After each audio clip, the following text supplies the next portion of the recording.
Hello guys, may buntag na tong tanan o kumusta sa akong mga solid supporters ug nga akong mga bagong followers no. Welcome po kayo kay sa bahay ni Bisaya by Vlog no.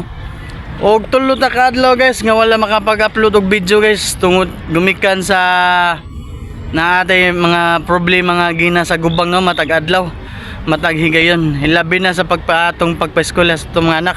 Guys, for today's video guys, atong hisgutan guys ang hitabo ni former President Rodrigo Roa Duterte no. Bisan tuod guys nga dili makaangayon ang nahitabo niya guys sa ihang pagdakop. Pero kita mga Bisaya guys magpabilin tang musuporta o guys solid suporta nato niya no.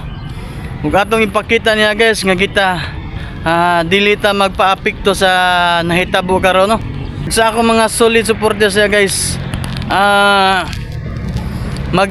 magtinabangay ta sa pagampo sa atong former president no, sa pagdakop kaniya.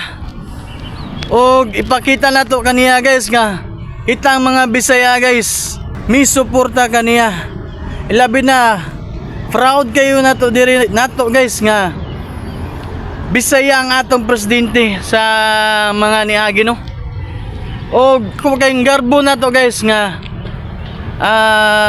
sa kadaghang project nga yang nahimo diri guys nato, ang Cebu may pinakanindot nga pinaka-largest nga project nga nahimo ni former President Roa Duterte no. Di lang ta magpanik guys, magpabilin tang kalmado nga misuporta niya. Kay haron magmalinawon ug pabilin tag pagsalig da kung pagsalig kanila. Kay kahibalo ta nga naay dakong proseso ang pagabuhaton sa mga Duterte supporters no. Karon guys, may pagbalik na ko sa akong video karon para sa ato ang weekly challenge. Continue lang ito guys. Magpasalamat po tagdako sa mga bagong na-invite no, bagong na-monetize sa ilang mga Facebook page, sa ilang mga content. O congrats kaninyong tanan. O ilabi na sad, o ilabi na pod guys sa mga nag-birthday karon mga buwana. Happy birthday ninyong tanan.